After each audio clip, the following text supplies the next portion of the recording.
finally time to meet up with everyone! Paimon even dreamt of making the film last night. If Paimon remembers right, we're meeting at Hotel de Boer. Let's get going!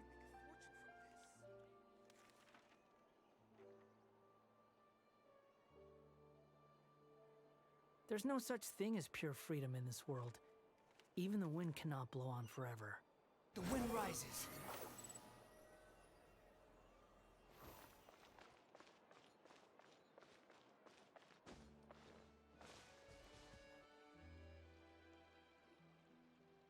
Ayaka! Yoimiya! You're already here! Good morning. Xavier said yesterday afternoon went well. Yeah, and how about you, Ayaka? What were you up to yesterday? After we split up, Ayato went to see Udex Nervillette at the Palais Mermonia. I was originally thinking of going with him, but he said he could manage it himself. He told me to go see the sights around Fontaine and to enjoy the local culture. So I rode the aquabus with Yoimiya and visited the opera house on Aranias Island. Yeah, you wouldn't believe what we saw there! 2 mechanical puppets that were dancing together! You've already seen them, right?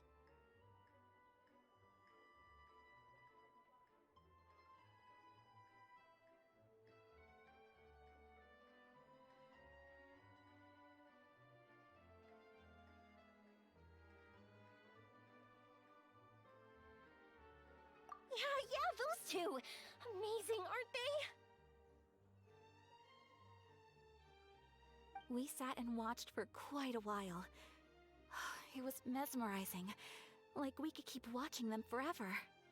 Oh, it was the same for us the first time we saw them, too! Afterwards, we went swimming at the beach! Well, diving, to be exact. It was the first time I ever breathed underwater! I held Ayaka's hand and we counted down together. 3, 2, 1, and then splash! We were beneath the waves.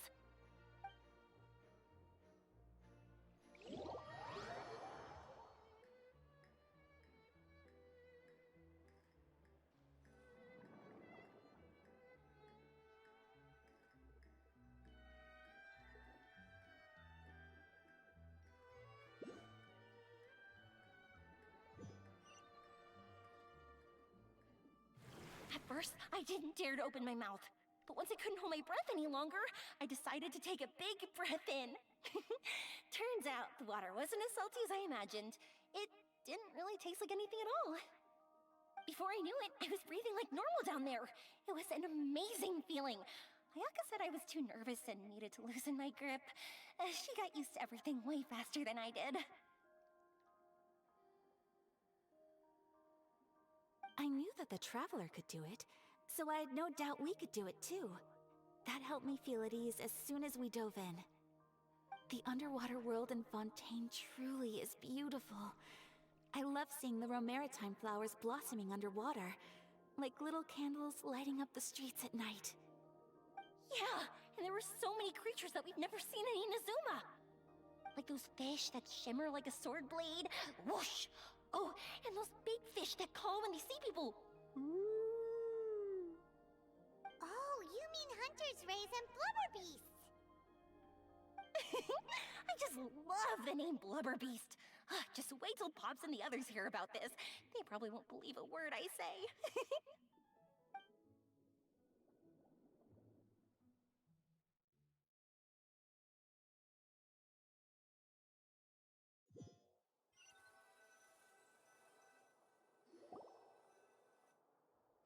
Yoimiya was down there for quite a while. It was dark before we finally rode the aquabus back to the city. I figured she'd want to sleep in today. Yeah, even I was worried that I wouldn't be able to get up. I still felt like I was drifting in the waves when I went to sleep last night. But as soon as I woke up today, I remembered that we'd all be shooting a film together, and I was ready to go! Speaking of the film, where's everybody else? My brother and Xavier were speaking to the restaurant owner about using the place as a filming location. They should be here soon. As for the others, We're here. Please excuse my tardiness. I just finished the Special Patrol's 6-mile morning jog. Wait, 6 miles? I'm so tired. I heard you all chatting, so I decided to come down. I sure could use some of that endless energy everyone else has. Good morning, everyone. Morning. Can someone fetch me a cup of coffee? More milk, hold the sugar.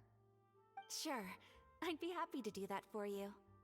No, you can't go anywhere. Please, have a seat over here so I can get started on your makeup. The last thing I want is coffee stains on my costumes. I can get the coffee. It's the perfect job for an assistant.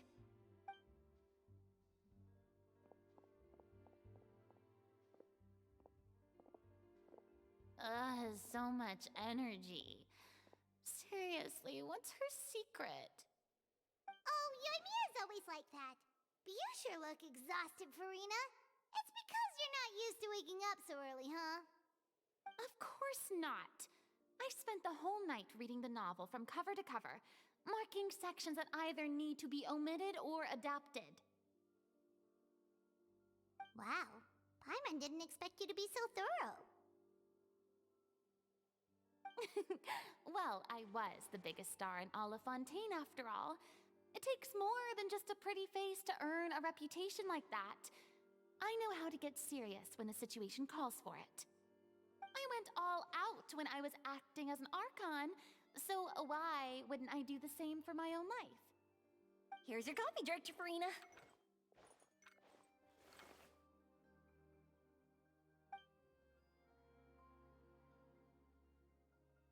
Oh, thank you. The sound of being called director and the aroma of coffee feels almost as refreshing as hearing the birds chirping in the morning. Ah, it seems everyone has managed to arrive on time. We've reached an agreement with the restaurant owner. We are free to use the second floor to shoot our film. Really? That's great! He is really looking forward to our film and hopes that providing his restaurant as a filming location will attract more customers. Well then, Mr. Xavier, I'll leave the rest to you. Okay, thanks. First, I'd like to introduce our new members. This is our prop manager, Veronique. She'll be in charge of all the film's props and items. And this is Bonneau, our lighting technician. He'll be in charge of lighting and illumination to set up each scene's atmosphere. Wow, sure feels like we have some real professionals joining the crew now. First of all, please allow me to first express my sincerest gratitude to everyone in the crew. When my investor informed me yesterday that he wouldn't be able to provide the funds, I really thought that this was the nail in the coffin for this film. I had no idea that I'd find so many people willing to help me on such short notice. Thank you. Thank you all from the bottom of my heart. No need to be so cordial, Mr. Xavier. We're all honored to be a part of this. Your works made a profound impression on me when I saw them back in Inazuma. I am sure that someday, this film will be remembered as a prime example of cultural exchange between Fontaine and Inazuma. Yes, the story is the reason I agreed to join. I can't bear to even imagine what this film would look like without the very best director. Anyway, I would like to make a promise to everyone that as the producer of this film, I'll do whatever I can to ensure that everything goes as smoothly as possible. This is not just my film. It also embodies the thoughts and feelings of every person here, as well as the endless effort we are about to pour into it. So, without further ado, the Two Musketeers will officially begin filming now! You may take it from here, Director Farina. All right. Listen up, everyone.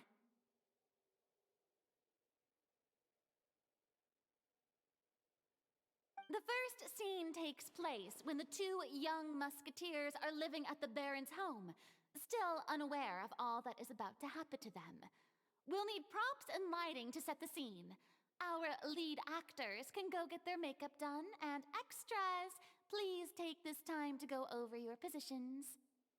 Whoa.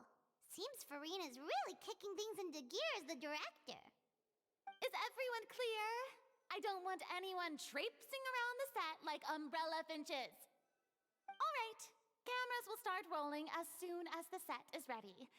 Let's make a film that'll make some serious waves in Fontaine. Not the kind of waves that drown people. I mean, the good kind of waves. Seems like she's still a bit traumatized by that. Anyway, let's go see if there's anything we can do to help.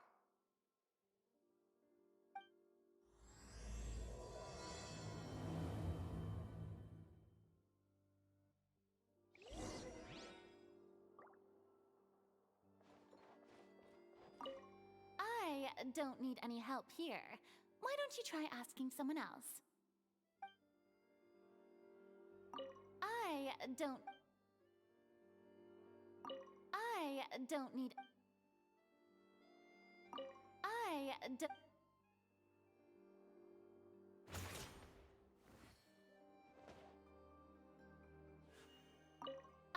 I don't need any help.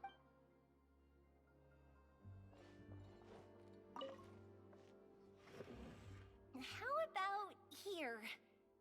A little more to the left. You got it.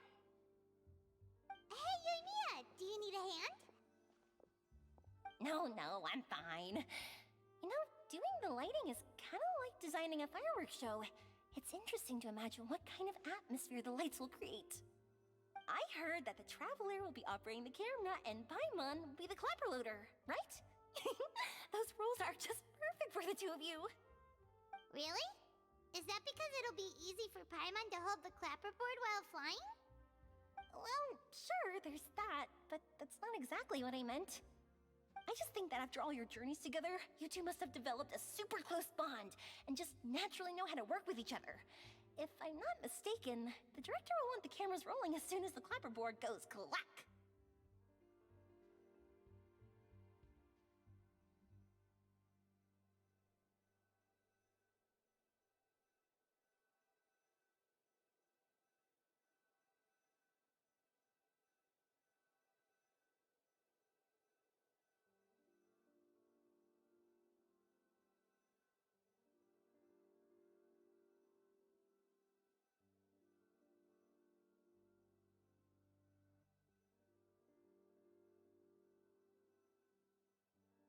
Oh, I see! It's amazing to see the magic behind filmmaking. Yoimiya, we need lights over there, too. Oh, on it! I've got to get back to work. Chat with you later. Oh, it's exciting to see so many people working together to bring the film to life.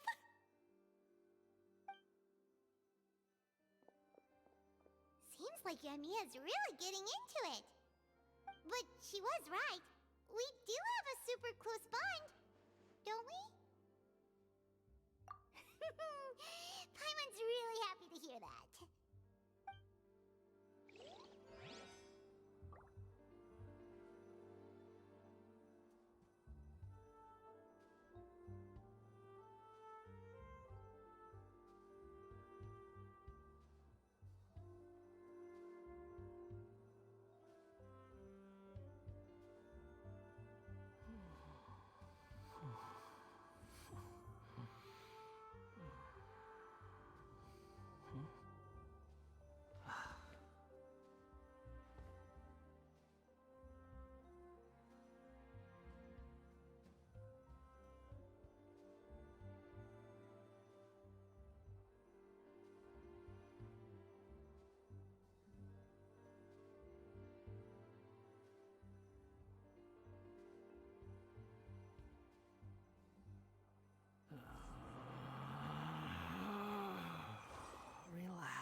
There's no need to exchange pleasantries.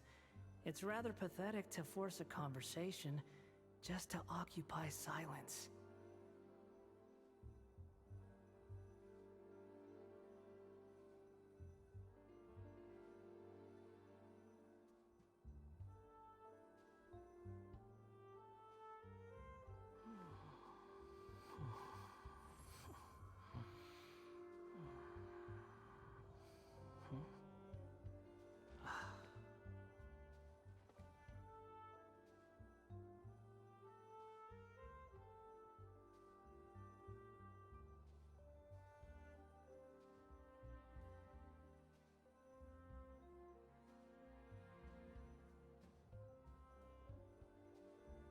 You think I've got a sharp tongue?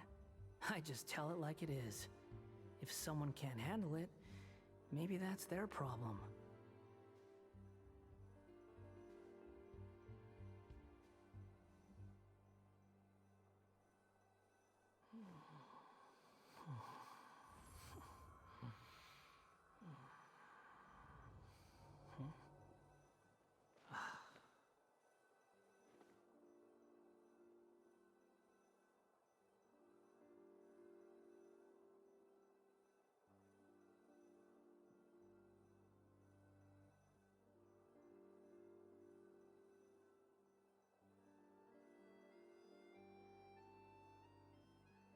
There's no need to exchange pleasantries.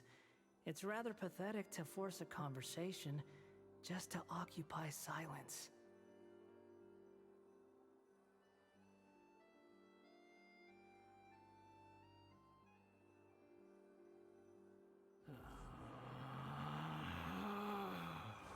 Relax.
So this is what a musket looks like.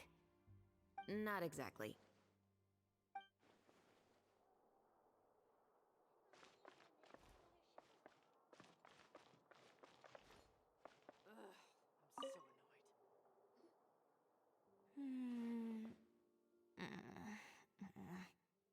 Ayaka has mentioned you to me before.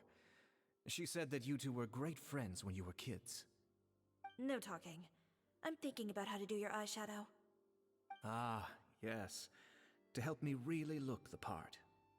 To achieve a more young and naive look for this scene. Are you saying the wrinkles around my eyes are too deep?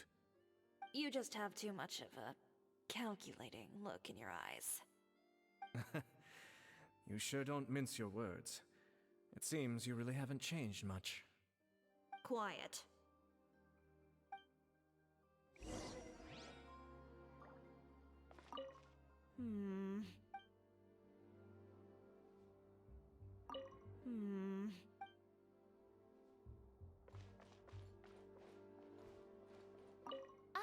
I don't need any.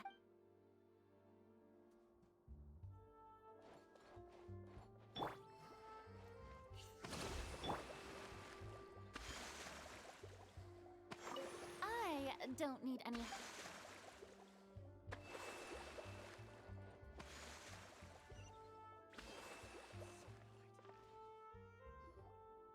So, this is a real musket?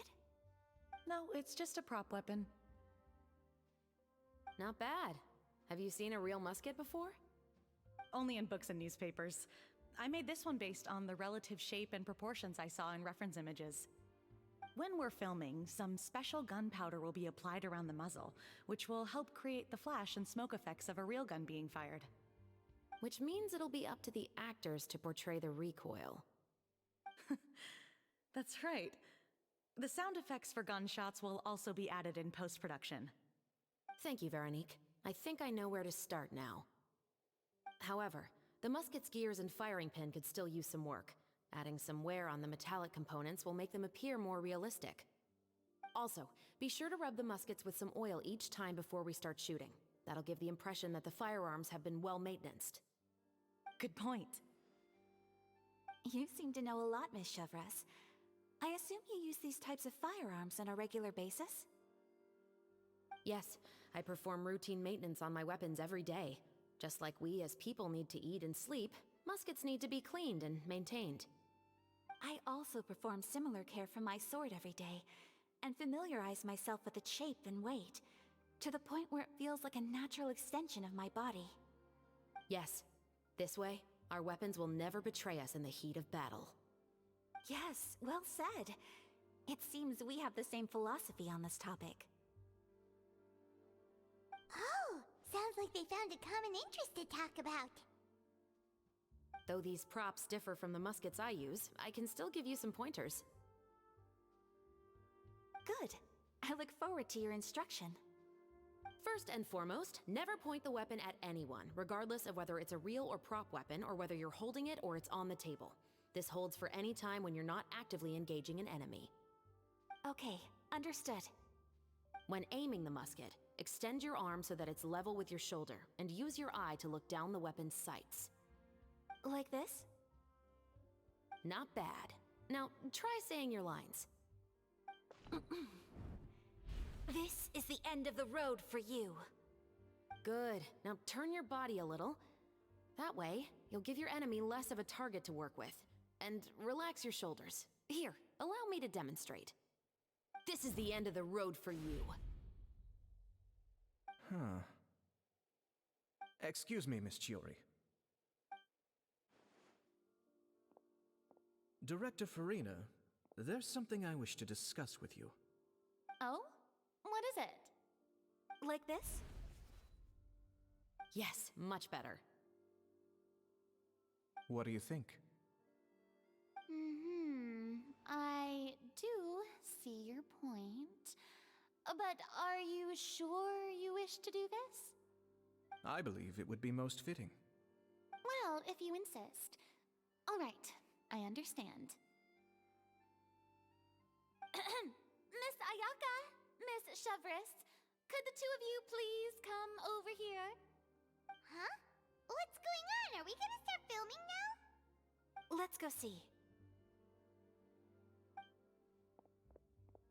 What is it? I have a question for you, Miss Chevres. Would you be willing to play the role of a musketeer? What? To clarify, I would like to turn over my role to Miss Chevres. But brother... Don't worry, Ayaka. I actually view this as a good thing. I was becoming troubled trying to set aside some time to speak to the staff at the Palais Mermonia. I would like to have some conversations about the cultural exchange between our two countries, and I've heard that the bureaucratic process here can get rather complicated. Now, I will be able to focus on my work. Besides, you also know that I'm not really one for public performances. Are you really sure? From a director's point of view, I also felt like the relationship between the two musketeers in the original story could be improved. The older brother in the story plays the lead role with his overbearing character, but this causes his character to overshadow that of his sister, and the theme of the two supporting and relying on each other isn't conveyed very well. But if we were to change the siblings to two sisters of a similar age, then that aspect of the story might come through more clearly. Also, I've seen you instructing Ayaka. That cold and dignified personality is exactly what we need for the older musketeer. Of course, even with all these insights, the decision should still be made by Miss Chevreuse. Chevreuse mentioned that she really likes the story, right? Paimon bets that she'll take the role. All right, I'll take the role. Good. It's decided then. I'll get started on making edits to the script. We'll also need to make some immediate adjustments to the lighting, props, and costumes. I have a feeling that our adaptation will be even better than the original story. You're doing a great favor for me, Miss Chevreuse. You have my gratitude. Don't mention it. I like this character, so if anything, I should be the one thanking you. Well, since my brother is the one who brought up the idea, I suppose there's no need to worry. Let's go, Miss Chevreuse. I look forward to working with you. Please, just call me Chevreuse.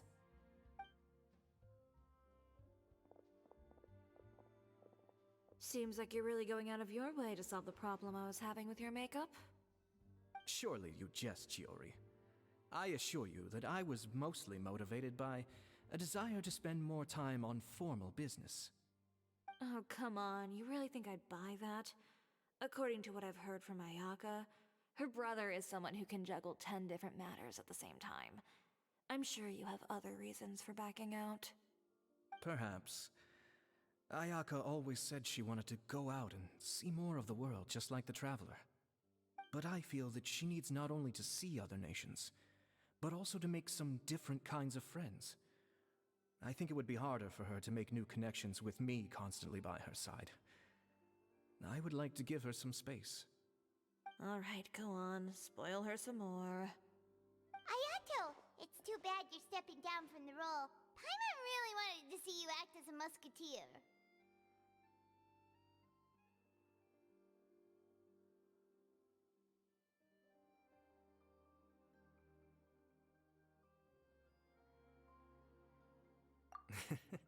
No need to poke fun at me. I'd wager that you also felt that I wasn't the best candidate for the role. It's a little hard for Paimon to imagine you saying those lines. Yes, I've made an appointment to meet some people from the Palais Mermonia. Now, I will have some more time to prepare. Traveler, get the camera ready. Paimon, get the clapperboard. Actors, to your positions. We're about to start shooting the first scene. Go on now. And please take good care of Ayaka. Yep, don't worry. Thank you. I look forward to seeing the film when it's finished. All right. Now that we're all here, let me help set the scene for everyone.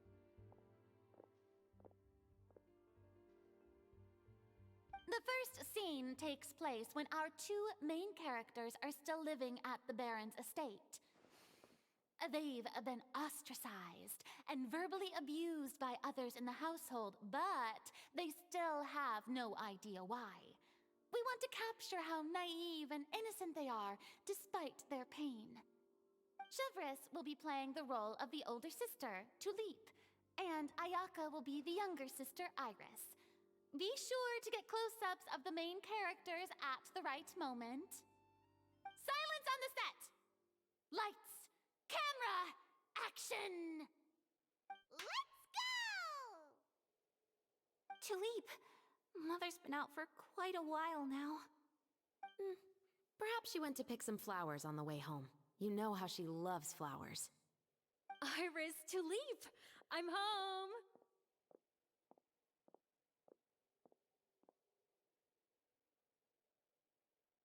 Mother! You were out for so long, we were beginning to worry about you.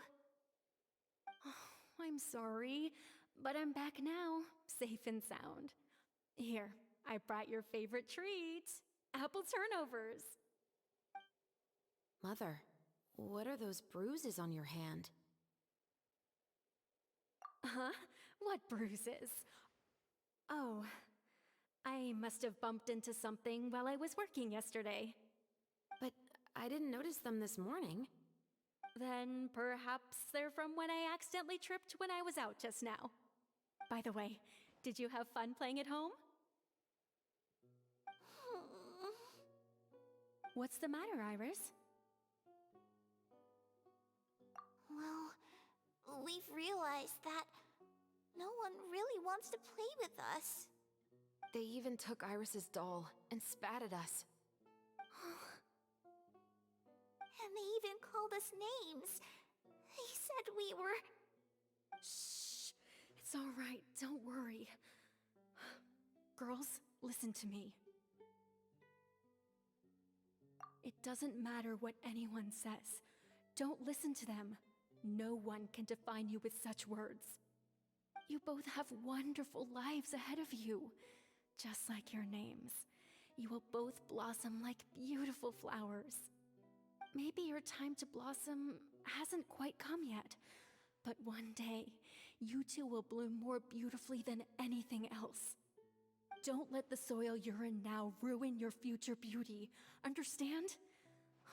My dear daughters. And cut! Not bad. The actors' emotions were all on point. Let's keep that take. Also, if our clapper loader could avoid shouting at the start of the scene next time. Oh, got it. Great. I was a little worried that my nerves would get the better of me. What about you, Chevros?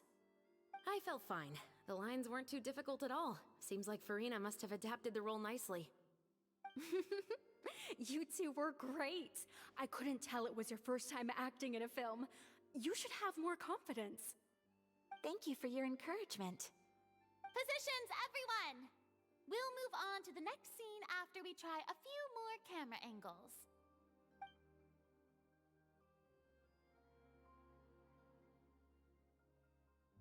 This scene is when our two characters return home, only to discover their mother has been murdered. Ready? Lights! Camera! Action! Mother, we're back. Mother?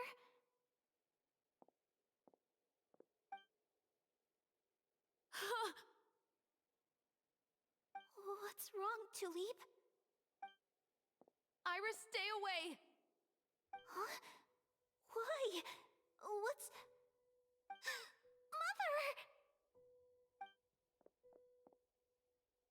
Mother... She's...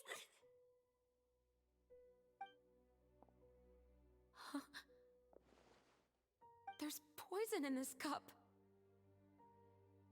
Huh? I could have sworn I've seen this kind of cup before. Those aristocrats.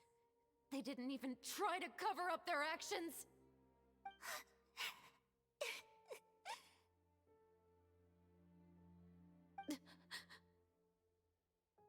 Iris, we need to leave this place.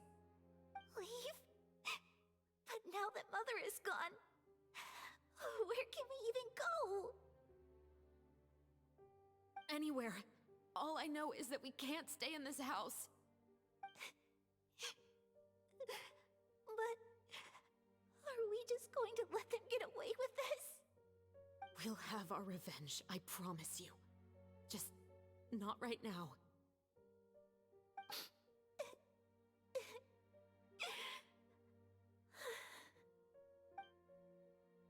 Come on, let's go. No, wait. We can't just leave Mother here like this. At least let me leave this rose with her. That's why we went out in the first place. To buy her this flower. All right. Goodbye, Mother. We'll avenge you. Someday. And cut! Beautiful! Great performance! Oh my, you're so amazing, Ayaka! And were those real tears I saw? How did you do it? I was surprised too. Thank you for the kind compliments. Actually, As soon as Director Farina said action, I told myself not to think about anything. I just felt the weight of the moment and became the character. It's quite similar to practicing the art of the sword. You clear your mind and focus only on what's happening in front of you. Ayaka's performance was amazing. Have I discovered an acting prodigy? Pipe down, everyone! We need to move on to the next scene!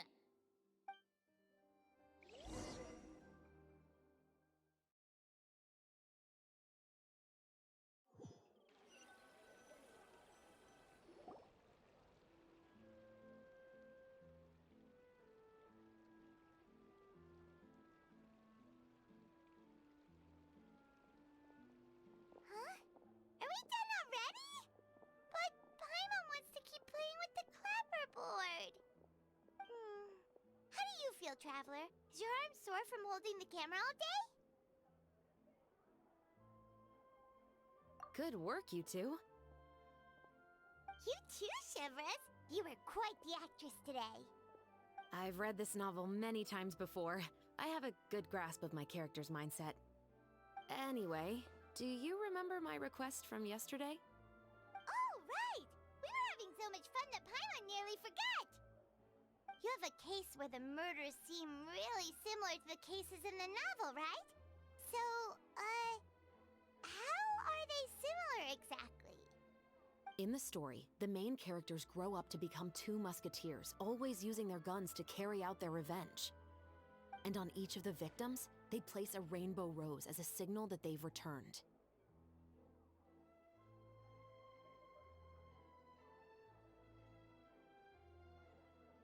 Yes, that's correct. We found rainbow roses just like in the novel. Seems like you're connecting the dots now. Oh, that does sound pretty concerning. Especially after seeing the script today. Oh, now Paimon can't stop wondering what kind of ulterior motive the murderer might have. What do you think, Traveler? You're smart. Paimon wants to hear your thoughts. Good. On behalf of Fontaine's Special Security and Surveillance Patrol, thank you for your dedication to justice. There's no time to lose. We should start investigating right away. Follow me. Huh? Right now? But we just got done filming all day. Paimon's so tired. The most valuable intel always comes after nightfall. They are like small, remote islands in the middle of the sea. If you don't stay vigilant, you will pass right by them in the fog. That's how one of my favorite books always puts it, at least. So, where are we going right now? Let's start by checking out some workshops that sell mechanical components. If the culprit is making their own weapons, it's very likely that they'll visit those sort of places.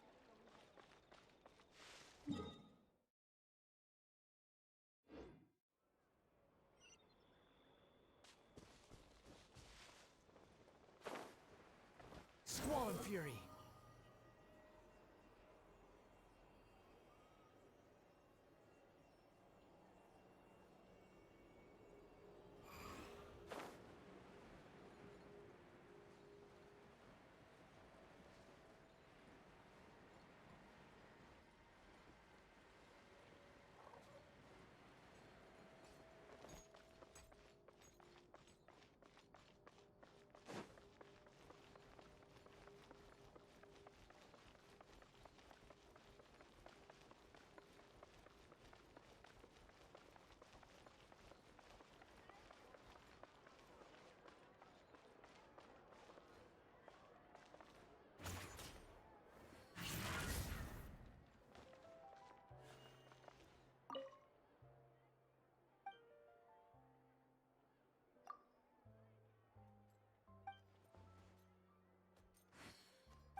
so hard to pick the perfect gift.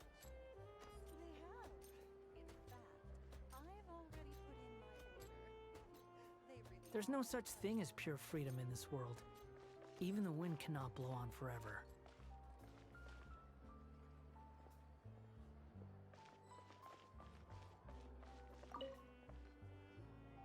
Welcome to Le Show's Clockwork Workshop. How can I help you? Hello. I'd like to know if anyone has purchased some special components lately. Special components? Sorry, could you be more specific?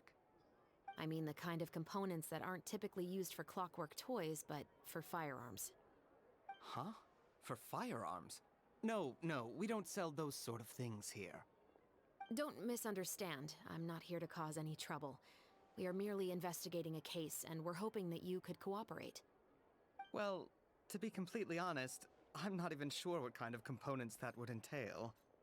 Has anyone ever purchased components here as an individual rather than on behalf of an organization?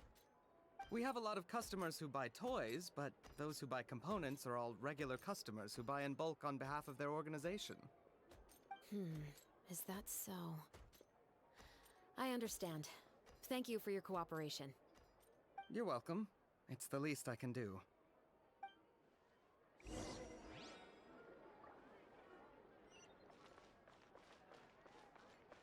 Behold!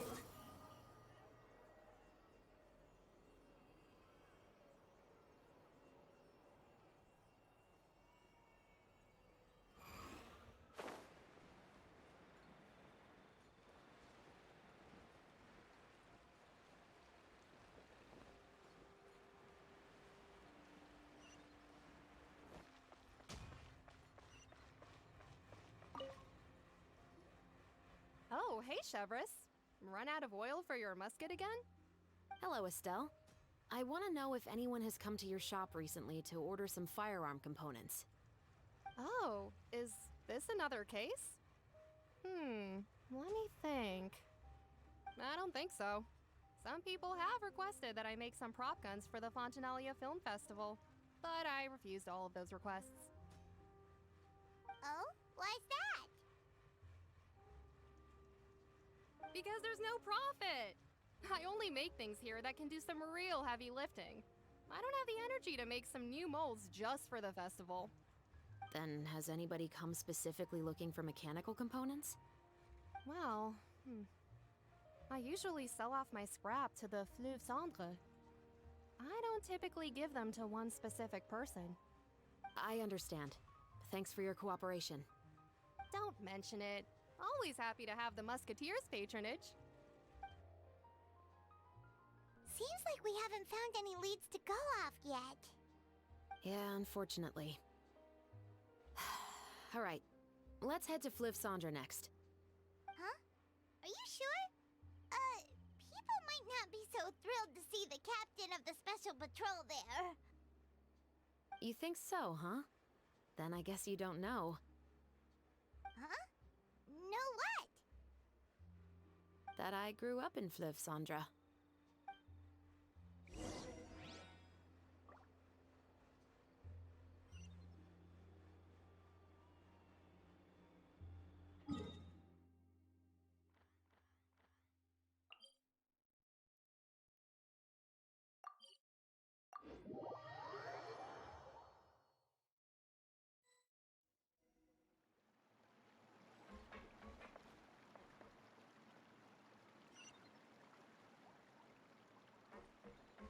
The wind rises.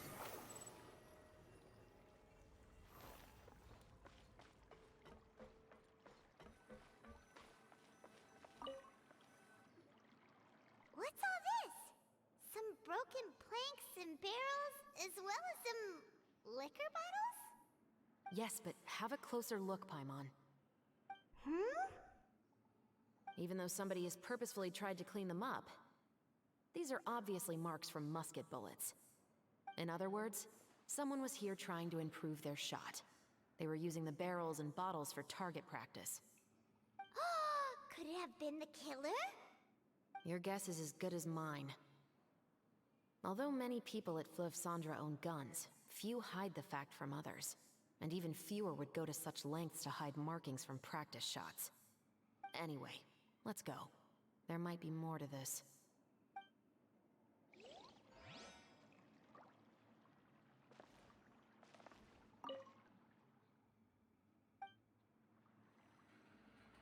Squall and Fury!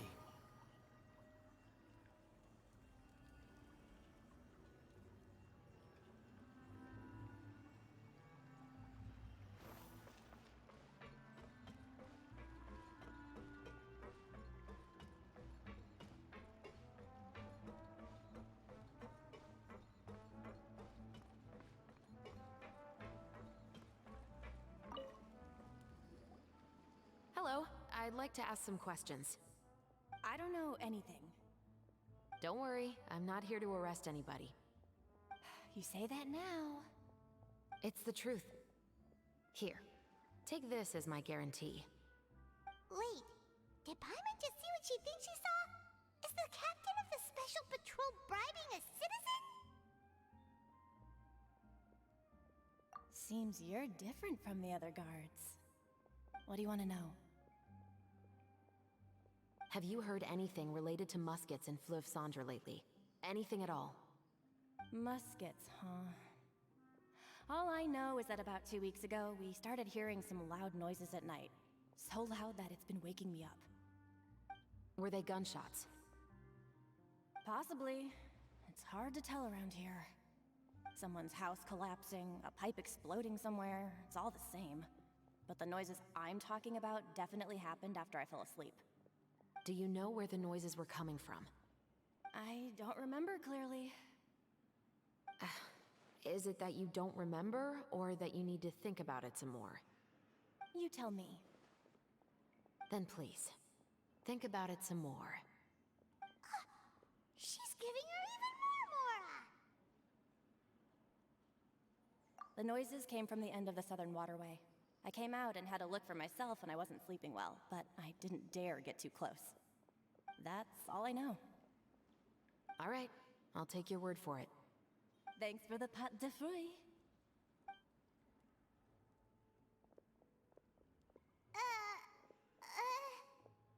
No need to be surprised. I grew up here, remember? I know how to get people around here to talk. My apologies, I'm all out of sweets. Though I do have some other tempting snacks in my custody.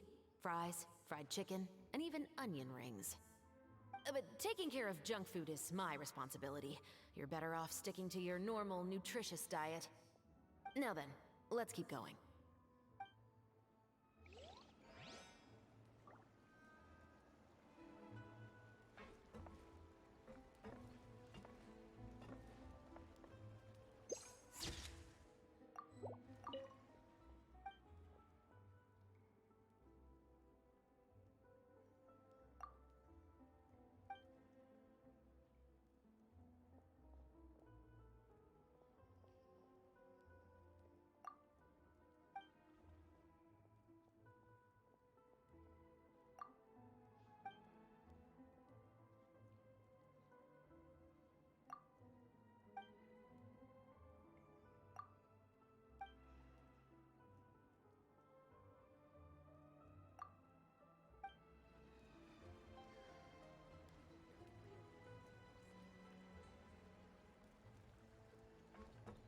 The wind rises.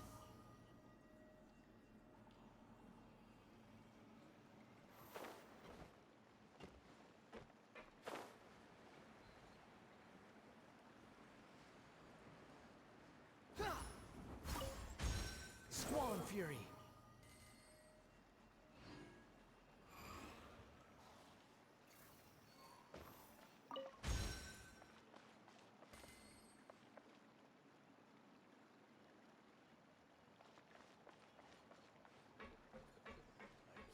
Finally on the right path.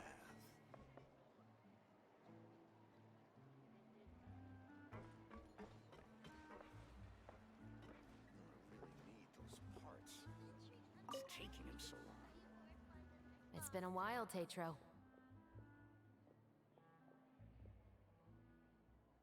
Please, just get on with your request.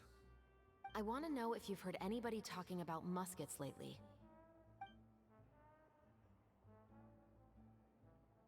Information isn't free, you know. I've heard that bandits have been extremely active in the countryside recently, and they've been affecting the delivery of goods to Poisson. I can allocate some more manpower to help out with that problem. What do you say? You're still as helpful as ever. One of our men got drunk at dinner about a month ago and lost his gun.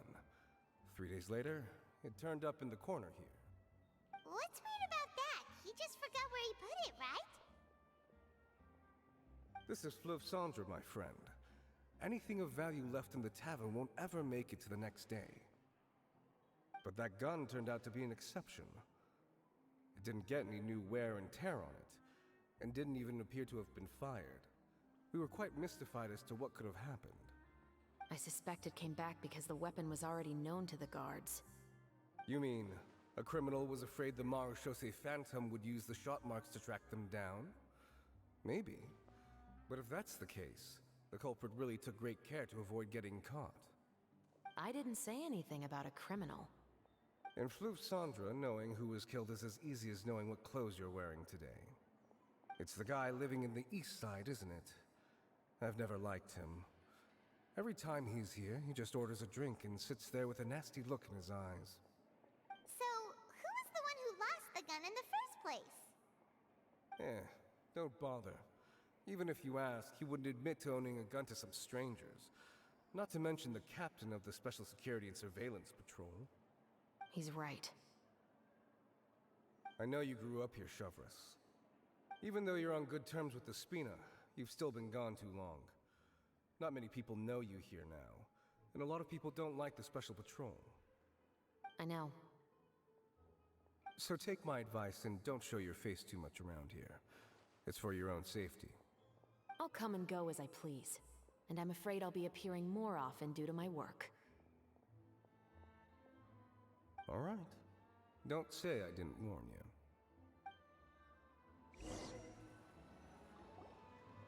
Seems like that's all we'll be able to uncover for today. Paimon feels like we managed to learn a lot more here than up on the surface. Yes. Assuming that everything we found is indeed connected to our suspect, then their timeline was probably something like this. A month ago, our suspect found a gun and took it home to disassemble it.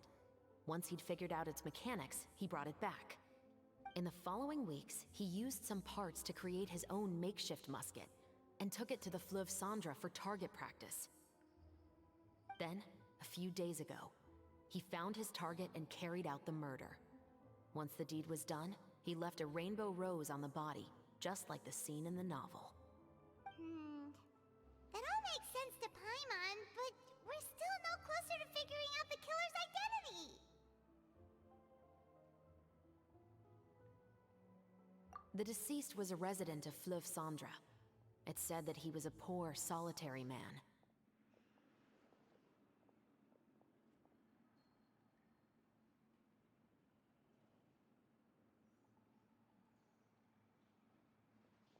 Yeah, that's also something I'm trying to figure out. If we are indeed following the novel, and there's a story behind the murder, then this murder should be an act of vengeance. But according to our investigation, the deceased didn't have any enemies. He was no saint, but no one's heard of a rival who hated him enough to shoot him dead. Much less care to leave a rose on his body. What message is the killer trying to convey? And to whom exactly? We've thoroughly investigated that possibility. He claims to have spent the whole day at the Opera House on the day of the murder, and the staff there have confirmed his account. Okay, so he has an alibi. Not only that, he lacks a credible motive as well. He has a family of his own, and both of his parents are still alive. I've looked into his records. He was adopted at the age of 6, and all the proper procedures were followed. There are also records of him at an orphanage before then. In the story, the mother of the 2 musketeers was murdered after the children turned 10. Of course, he could have changed the children's ages, but I don't want to assume anything without evidence. More importantly, I've also had a chat with him in person. He didn't seem like the kind of person who would pull the trigger to kill a man. Then, what should we do now? We have all this new information, but it doesn't help us move forward. Investigations take time. I didn't expect us to catch the culprit in just a single day. How about this? Let's spend the next few days filming with the crew. We can continue the investigation once we're done with the film. I'm sure that given time, new leads will present themselves. Wait, but weren't you saying Intel is like small, remote islands in the middle of the sea just a moment ago? Wouldn't you just miss them if you were to stop looking? Ah, but the book had more than one reference to the islands, Paimon. Oh? What else did it say then? As long as you spend enough time sailing through the fog, you'll eventually come across an island.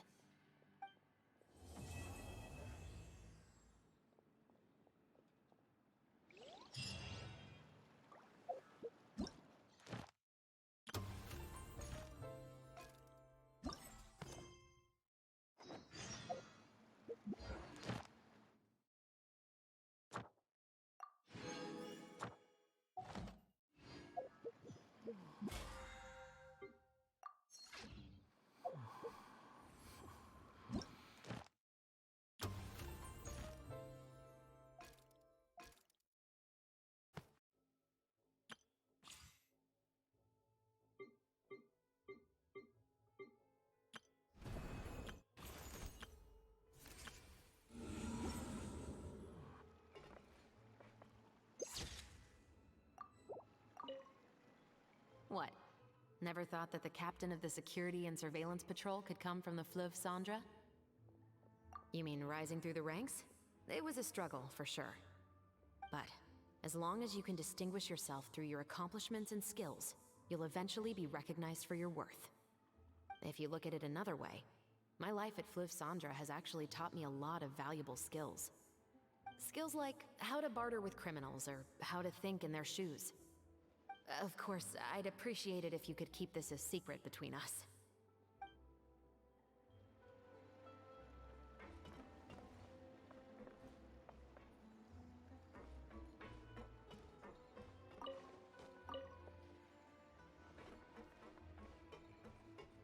The wind rises. Ha! Behold!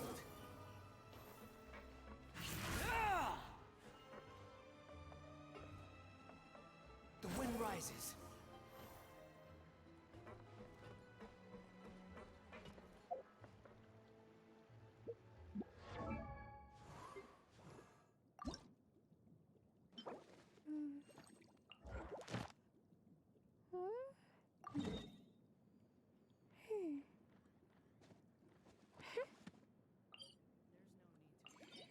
Pleasantries.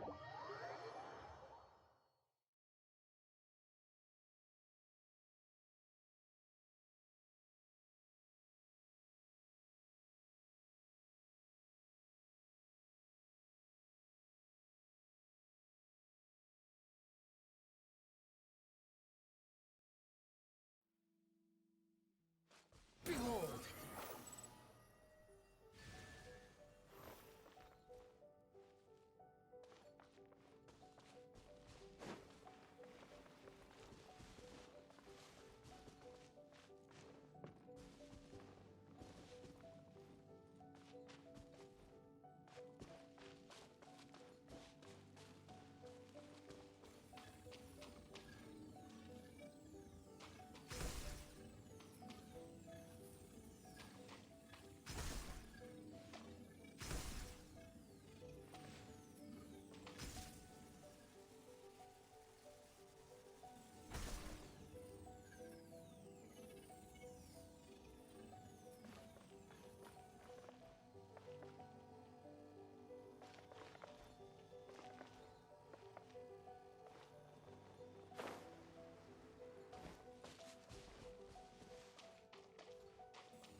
Squall Fury.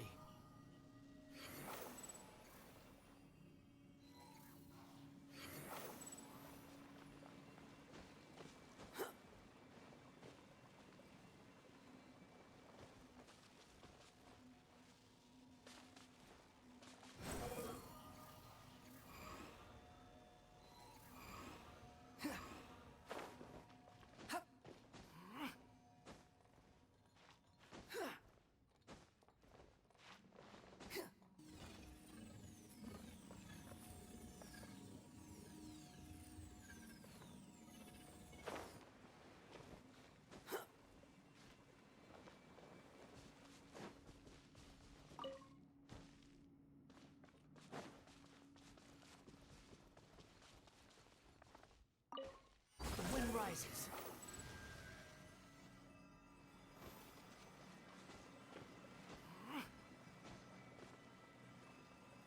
Squall Fury.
Narukami, please.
Quit following me.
surprises.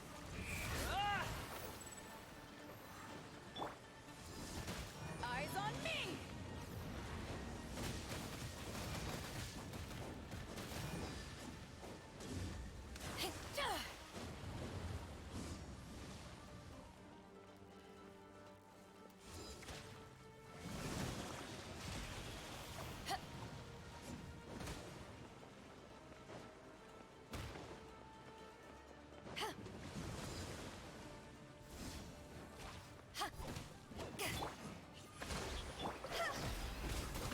Time to go!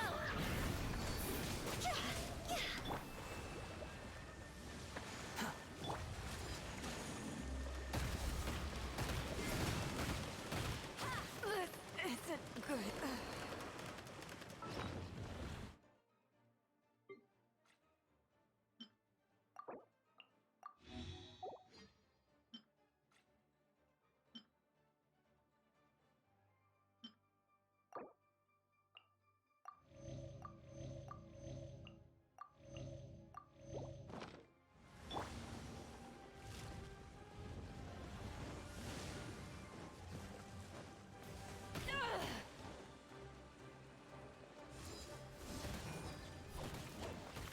Squall and Fury.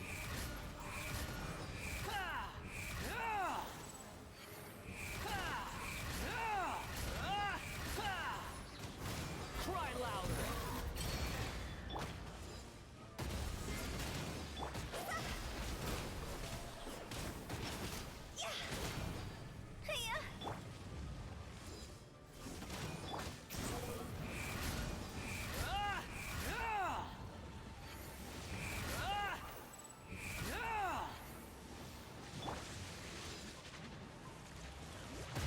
Back at ya!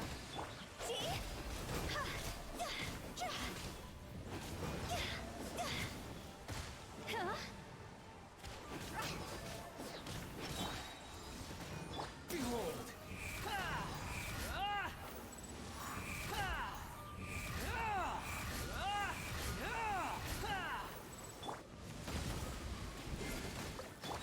Rest and revamp! Higher, higher, pants on fire!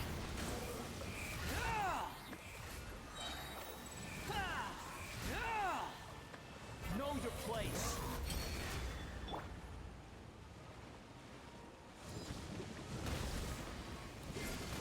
To ashes!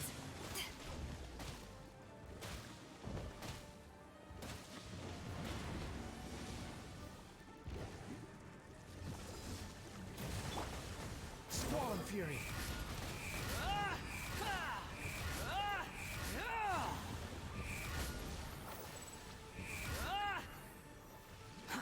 Too slow.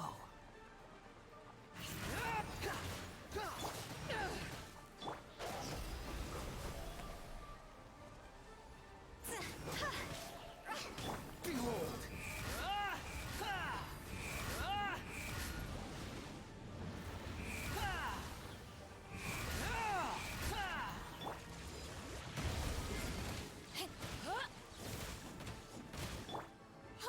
It's filming time again! Our schedule is jam-packed for the next couple of days, too. We've got so many different locations and sets to cover. Anyway, let's head out and meet up with the others.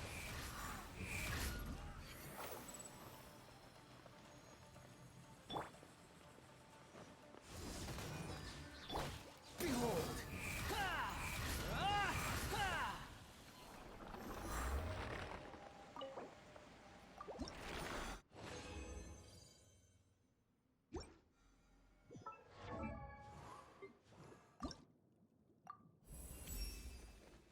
I'm just bubbling with energy.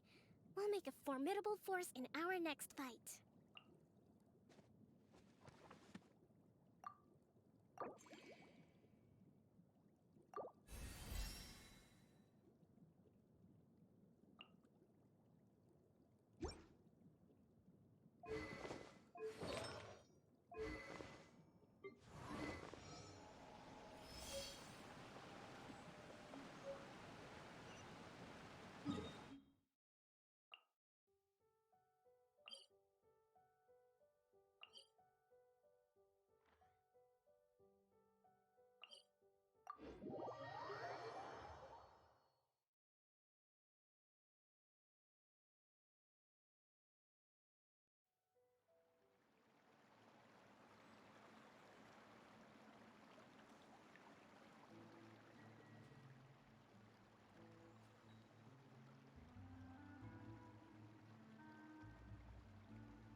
There's no such thing as pure freedom in this world. Even the wind cannot blow on forever.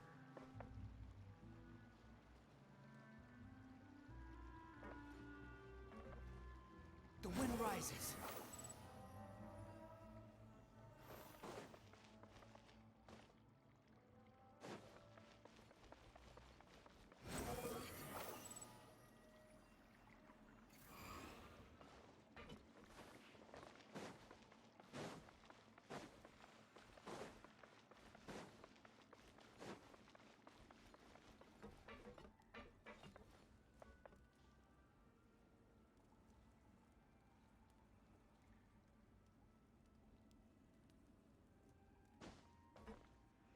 Behold!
The wind rises.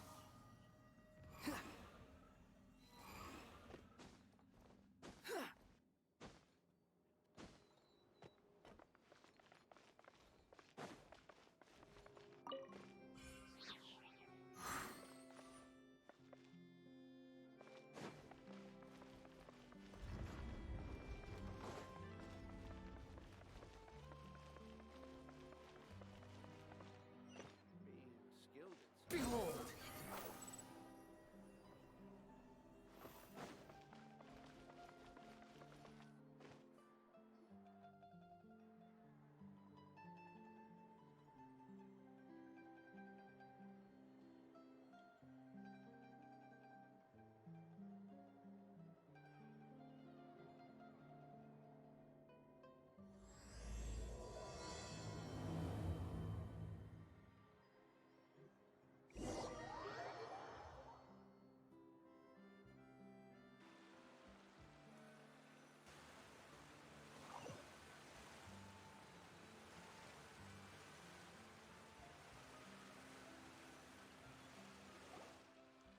Good work, everyone!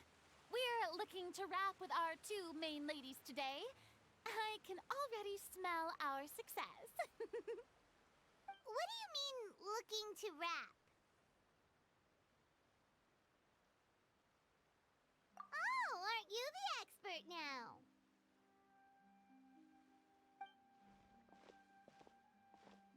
This upcoming scene is the two musketeers' final confrontation with the Baron. There will be quite a bit of action, but no choreography beyond what we've already rehearsed. Anyway, get ready.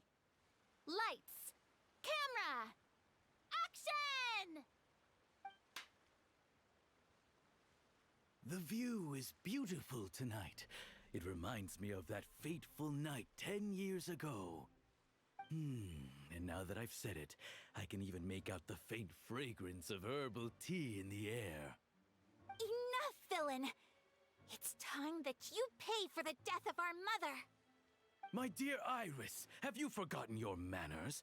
How can you speak like this to your own father? I'd sooner swallow all of my teeth than call you father.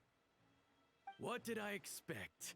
Seems the daughters have turned out to be just as obstinate as their foolish mother. In this world, Mora and status is everything. She thought she could blackmail me using her children and force me to grant her recognition and concessions? Ah, how naive can a woman be? Mother never asked a single thing of you. All she wished was for us to live a peaceful life, just like the others. It was you who personally brewed the poison of prejudice and sent Mother to her death. Compared to that deadly poison, the 2 bullets that will soon pierce through your heart will be like sweet mercy. And that's exactly why I said you're just as naive as her. Did you really think 2 muskets would be enough to defeat me? So let's see. What is stronger, Mora and power, or the 2 muskets in your hands?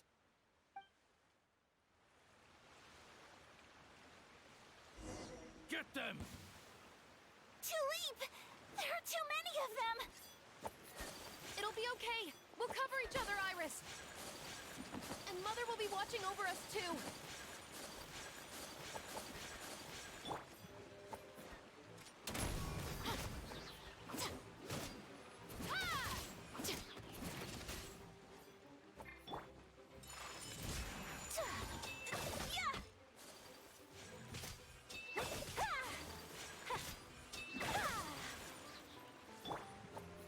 Final warning!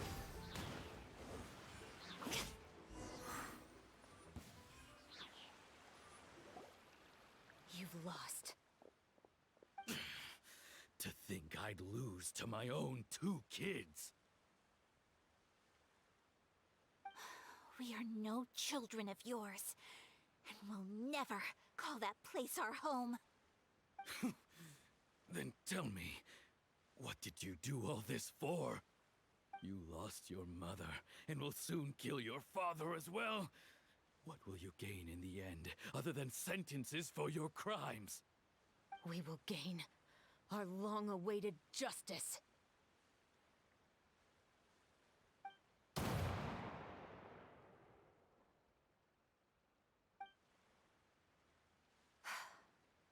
It's over. Finally, it's over.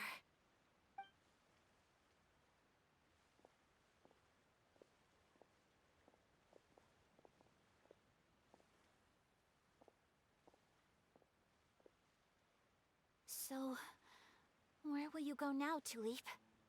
I'm not too sure, Iris. Maybe somewhere with lots of flowers? After all, Mother always did love going where the blossoms were. What about you? I want to go visit Mother's grave. Yeah, that's not a bad idea. Huh? Tulip, look! What is it? It's Mother's favorite. The rainbow rose. Look, it's blooming again.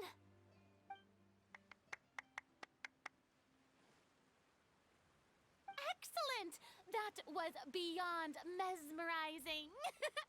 Even I didn't expect the scene to go so well. And we got it in a single take. All right, everyone. We've got a wrap for Tulip and Iris. Congratulations, Ayaka and Chevres!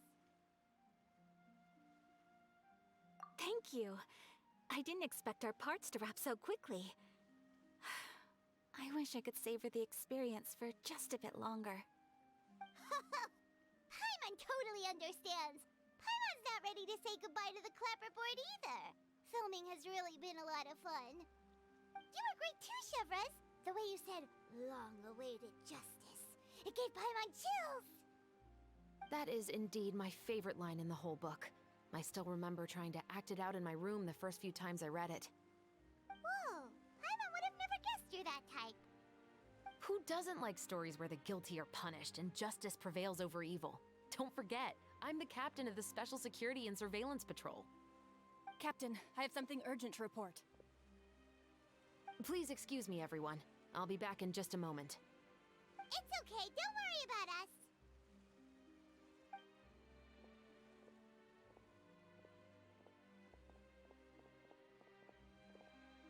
Oh?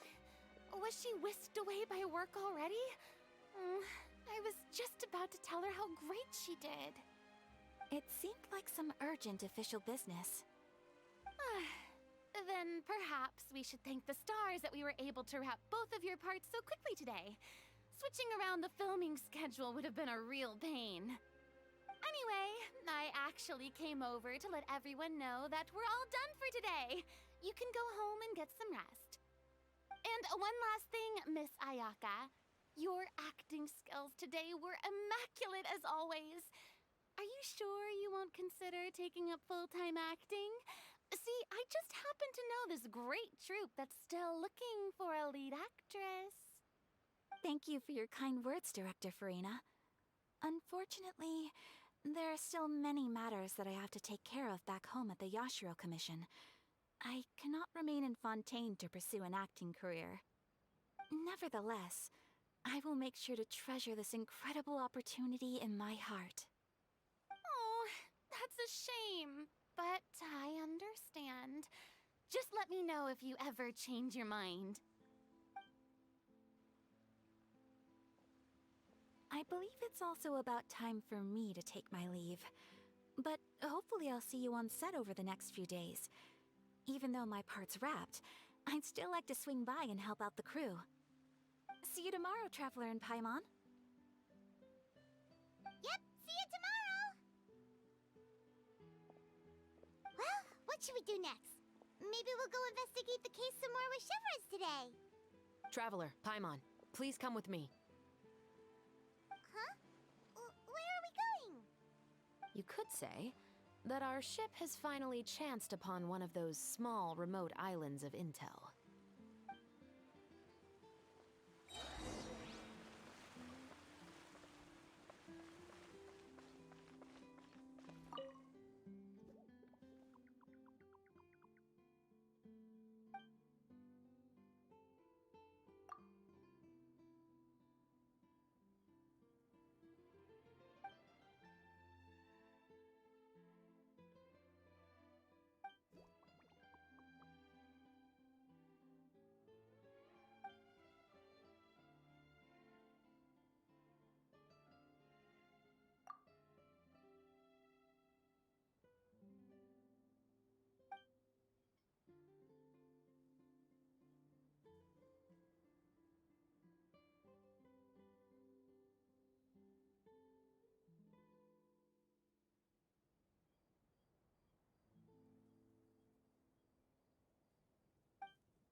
didn't expect having to float this far after a full day of filming. So, Chevras, why did you take us here? Affirmative. It wasn't anything conclusive, but it should show us a clear way forward. Have you ever heard of someone by the name of Emily? Oh, you mean that famous perfumer? She's a good friend of mine. She's lent me her aid several times in the past to resolve some difficult cases. After I discovered the rainbow rose at the scene of the murder, I sent it to her. After all, she's probably the foremost expert on flowers and scents in all of Fontaine. And then? There was nothing remarkable about the flower or the trace amounts of soil left on it. But according to Emily, the rainbow rose left by the killer was derived from a very rare cultivar. Huh. Paimon didn't know that there were different varieties of rainbow rose. Paimon just thought they grew everywhere in the wild. Flowers that are deliberately cultivated will always show some different features from those that bloom in the wild. We already knew that the rose left at the scene belonged to a special cultivar, but with Emily's expertise, we were able to pinpoint the place where it was first picked from. Oh, Paimon gets it now. So whoever first planted that rainbow rose was probably the killer. Precisely. And after we checked what we learned against some sales records from the past, we discovered that there's only one person in all of Fontaine who could grow and sell this specific cultivar.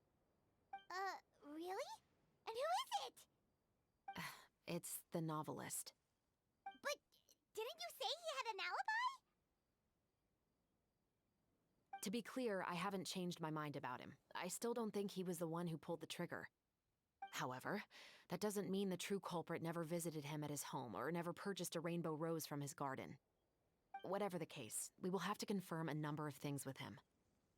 So you mean the next place we need to go is... Yes, we're going to pay him a visit at his home.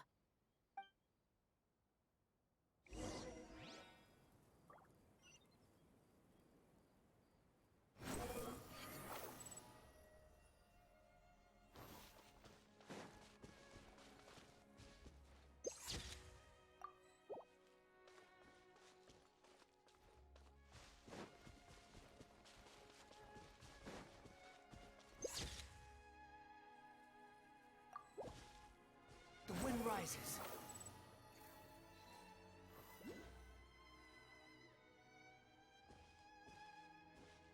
That should be his house. There are so many Gardamex stationed around the place. That's pretty unusual, right? According to what he told me last time we spoke, he hired them so he won't be harassed or disturbed. Huh. So there are a lot of flowers in his garden, but Paimon doesn't think we'll be able to pick one without alerting the Gardamex. Right, which is exactly why I think there has to be a special connection between him and the killer. So, should we knock? Just wait here for now. I'd like to take care of a number of those Gardamex first. But they're so far away. How are you planning to do that? Don't forget, Paimon, I'm actually the real-life captain of the Musketeers.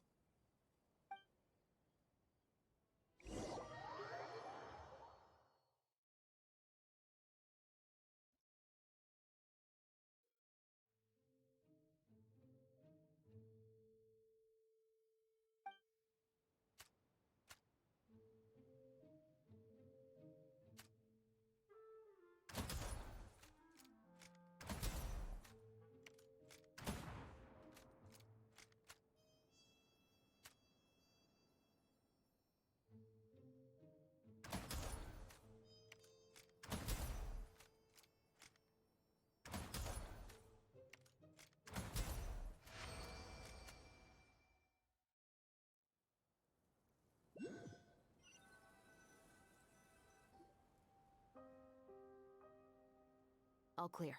Let's go. Wait! Paimon's a little nervous now that we know he could be the killer. Can we go over our plan of action again? I'll go knock on the door and make sure it's safe inside. Once we're sure that we're in the clear, I'll ask him to come with us for a quick round of questioning at the guard's headquarters. But can't we just arrest him? We still have no evidence that he's the killer, or that he lent the killer any direct aid. Still, it would be appreciated if you could pick a rainbow rose from his garden for me while I'm talking to him. It'll help the Marashose Phantom confirm Emily's theory. Sure, no problem. Just be careful, Chevros.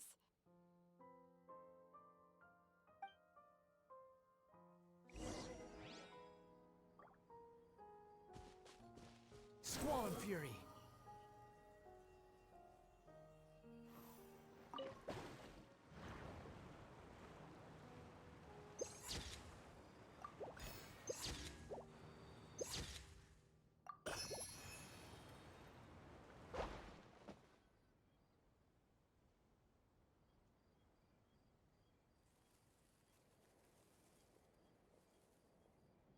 Excuse me, Mr. Baptiste, are you home?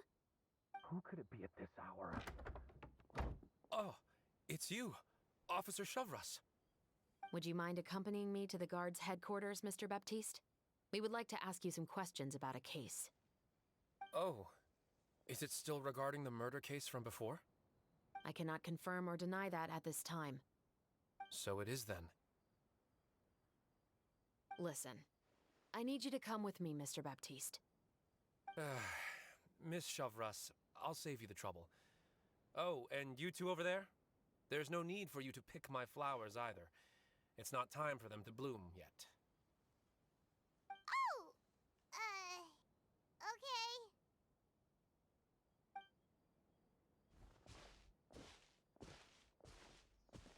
By saving me the trouble, you mean... I will confess. I was the killer. Huh? He just admitted he's guilty! Please relax, everyone. I'm not armed. The musket you're looking for has been buried in my backyard. Then it's my responsibility to inform you, Mr. Baptiste, that everything you say right now will be used as evidence for the inevitable trial.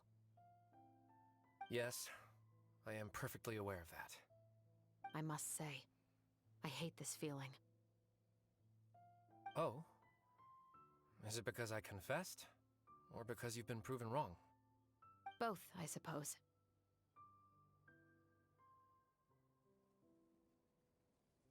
For the same reason as the one I wrote out in my novel, of course. I did it to exact revenge. I know you haven't figured out the link between the two of us. Had you done so, I'd have been taken away to the headquarters a long time ago. But that won't stop me from always remembering his grotesque face. After all, he was the one who killed my mother. Your mother is still healthy and well. You know, I was adopted as a child. I was referring to my birth mother.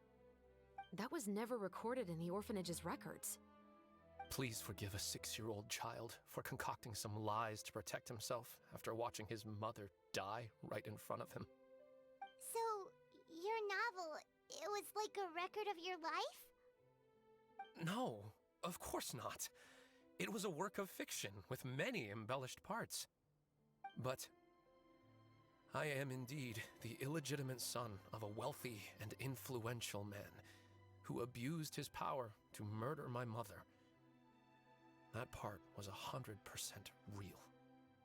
But the man you killed didn't have a Mora to his name. He was a hired assassin. An irredeemable beast who sank his fangs into a defenseless woman just for a few bags of Mora. But if that's really the truth, you wouldn't be telling us any of this now. You still haven't managed to take revenge against your father, the true mastermind behind it all. I never thought I'd hear that kind of thing from the captain of the Special Security and Surveillance Patrol. I'm simply skeptical about your motives. It's simple, really. I've grown tired of everything and don't want to shoulder this burden anymore. You may have considered me too soft to pull the trigger. Well, as it turns out, you are exactly right. I've become overwhelmed by the aftermath of the murder. So you're going to call a stop to your revenge, just like that? The true mastermind is too rich and too powerful for me.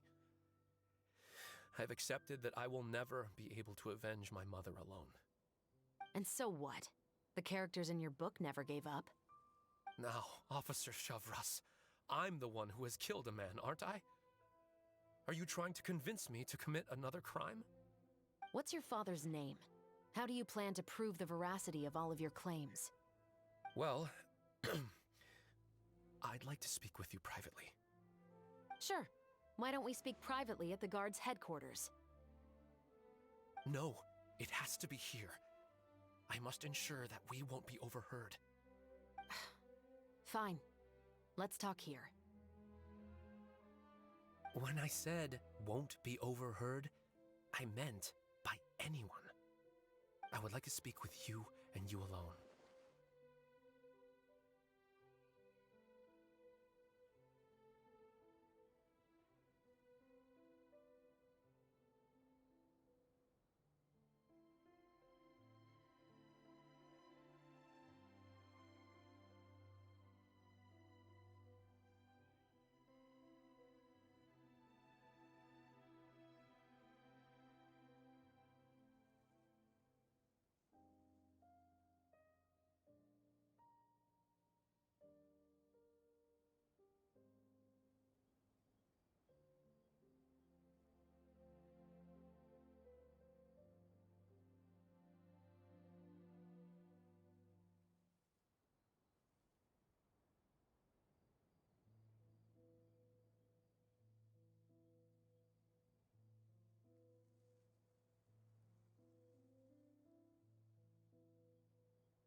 Thanks.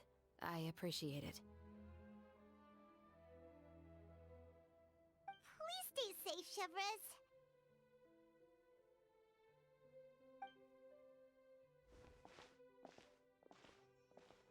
All right. Let's hear it. Will you really believe what I'm about to say? Well, that depends on what you're going to tell me. Fair enough. Fair enough. Then listen closely.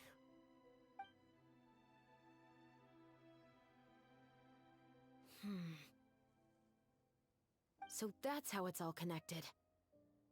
So, it seems you believe me after all. Do you want me to go public with this? No, of course not. At least, not right now. Then why did you bother telling me? You've read my work. What do you think? Even if you were to go public with all of this right now, he'd simply deny everything. It's been too long. Almost 20 years. Anything that could be used as evidence has long faded away.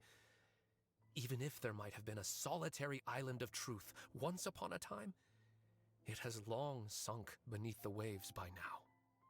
Justice will never find him. Not if you don't try. I know that as the captain of the Special Security and Surveillance Patrol, you will always stand on the side of justice. But do you really think a cushy life in prison really constitutes justice for him? I bet he could lead an extremely comfortable life in the fortress of Meripede. What are you trying to say? I've been observing you from a distance. Your portrayal of the Musketeer was exquisite. Pull the trigger of justice against him. Let the villain get what he deserves. You want me to let you go so you may complete your revenge? No, Officer Shavras. I know that would be impossible. No. What I'd like is for you to perform the deed on my behalf. Oh, Shivra sure is taking her time. What could they be talking about anyway? Oh, Paimon's worried. What if he decided to attack her?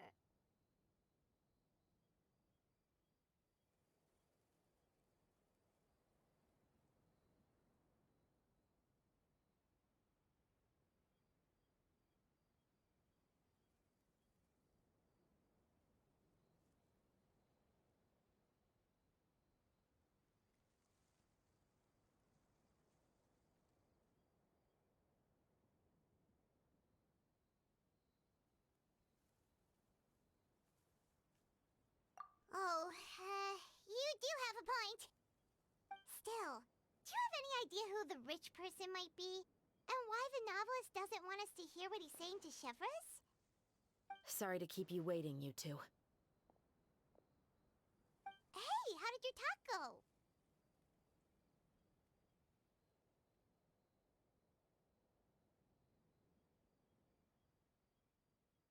I've already sent someone to escort Baptiste back to the headquarters for questioning. He wasn't lying about the musket. It was indeed buried in his backyard. But what about the name? Did he tell you the name of the rich guy? Yes, he did. But for now, I have to return to the Special Patrol. There are still a few loose ends I need to tie up.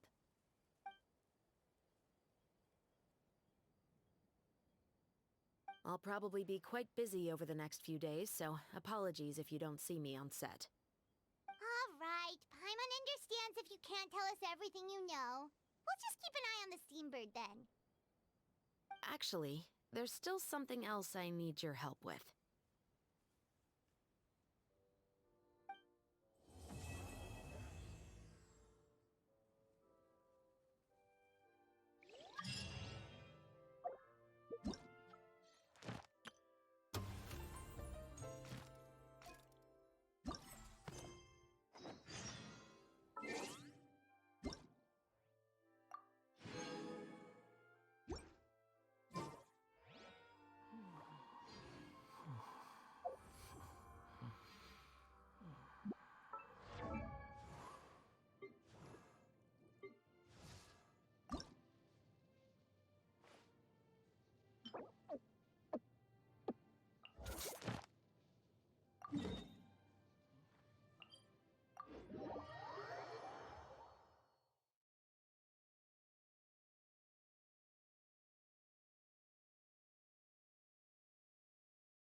There's no need to exchange pleasantries. It's rather pathetic to force a conversation just to occupy silence.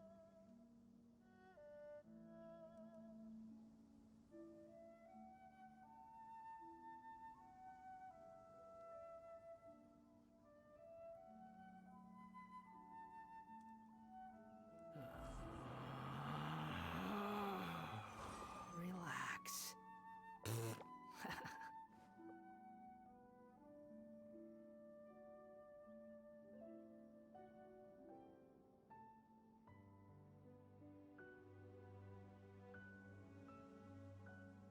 There's no such thing as pure freedom in this world. Even the wind cannot blow on forever.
There's no need to exchange pleasantries. It's rather pathetic to force a conversation just to occupy silence.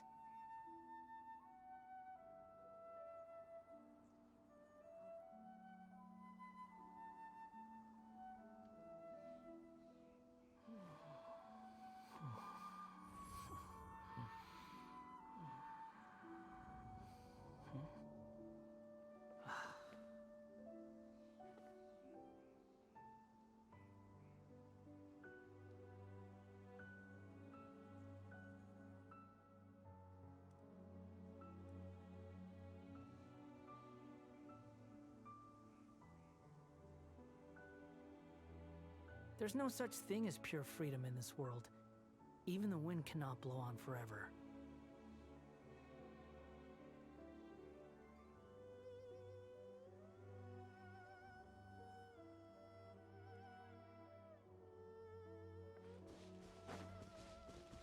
Behold!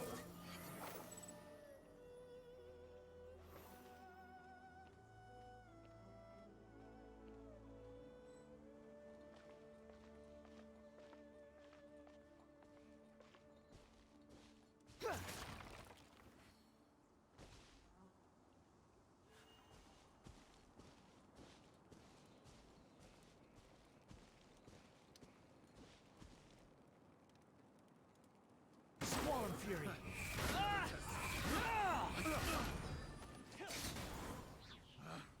Picked the wrong test subject. Have a little taste. You're open! Behold!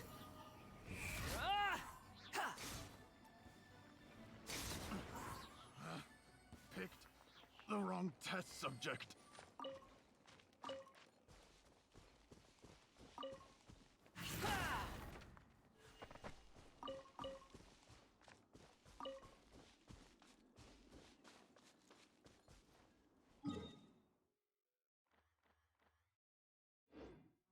Swan Fury!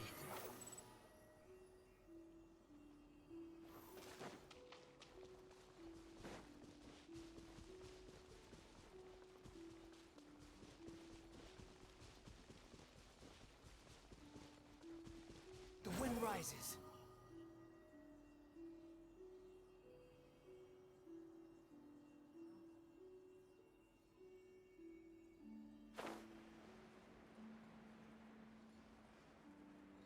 Take my hammer. Yeah!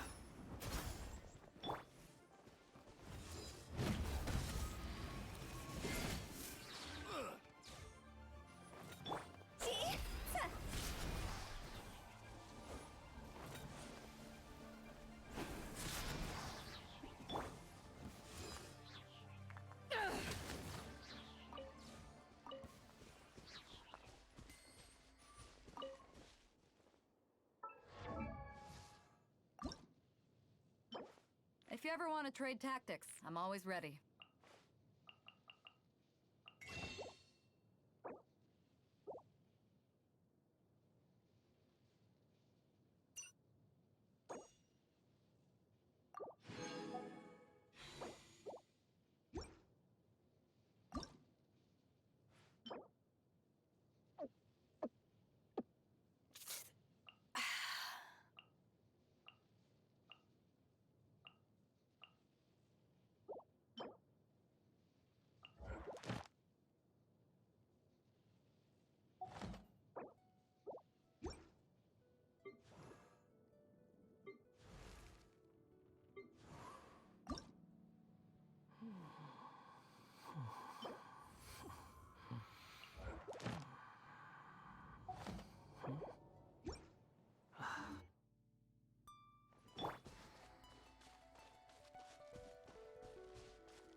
take it and have fun. The wind rises.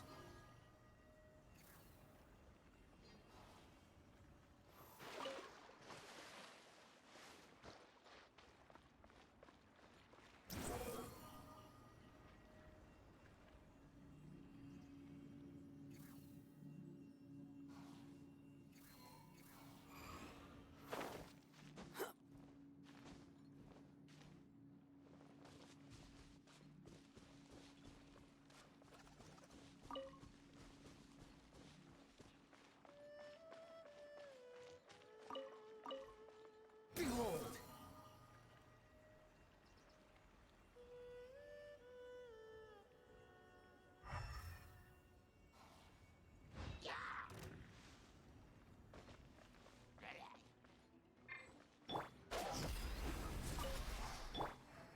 The wind rises.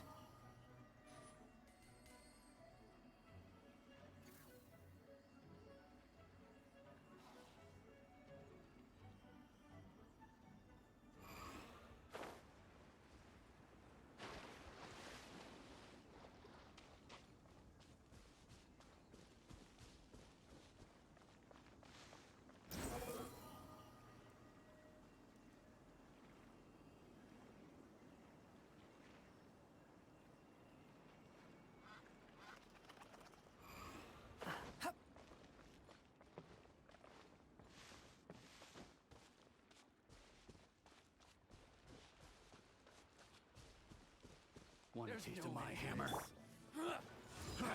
Try!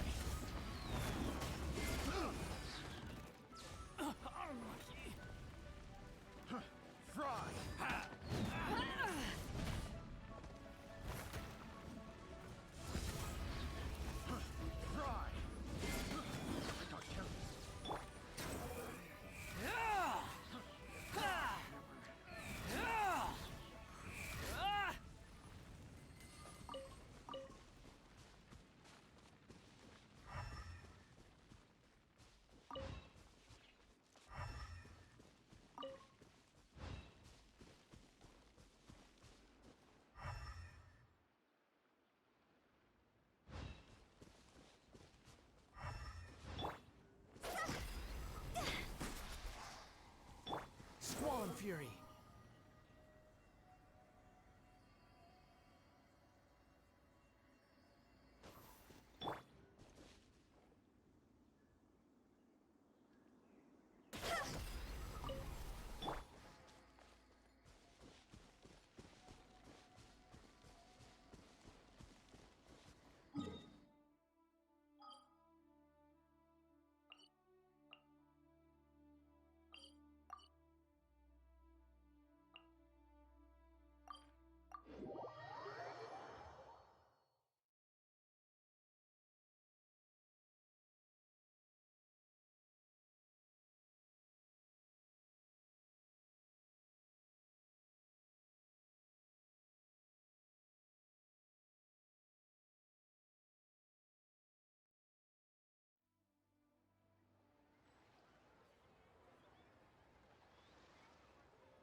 Ad Astra Abyssos.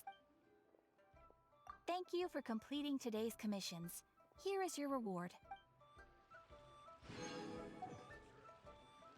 Ad Astra Abyssos.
shall protect the lady of the clan. I'm sure the Kamisato clan will be fine.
Relax.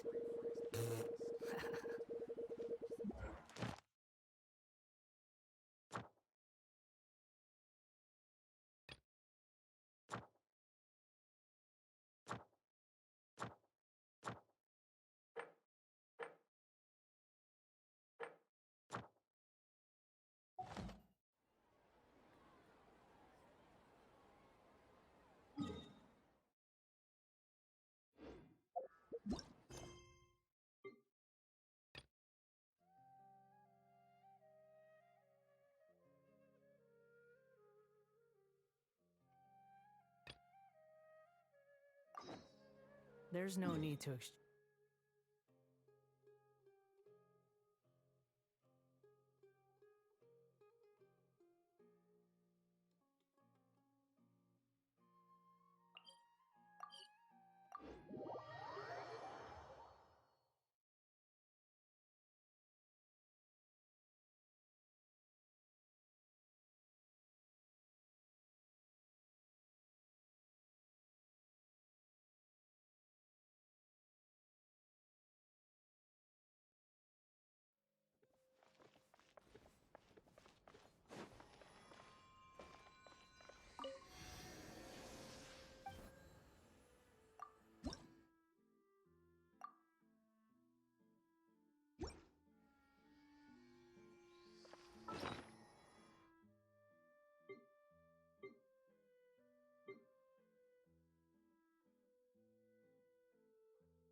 rises.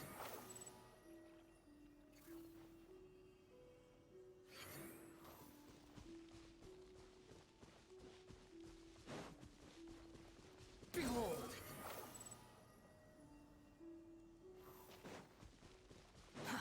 Too slow. The wind rises.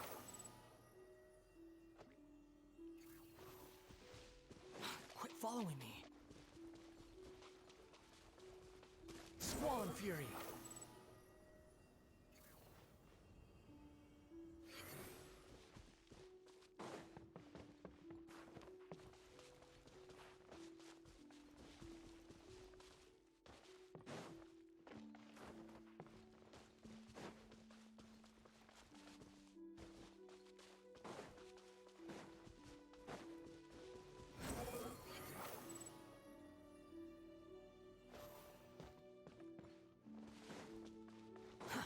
Too slow.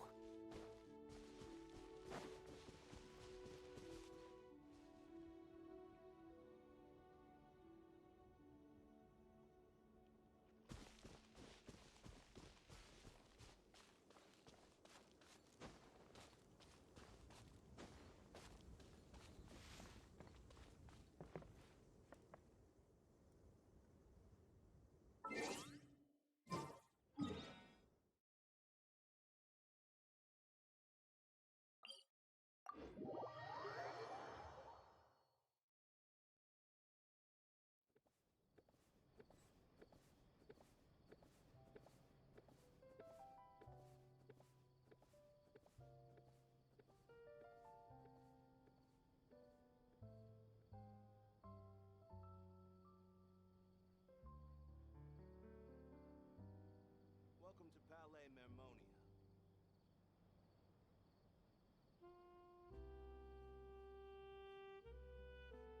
There's no such thing as pure freedom in this world. Even the wind cannot blow on forever.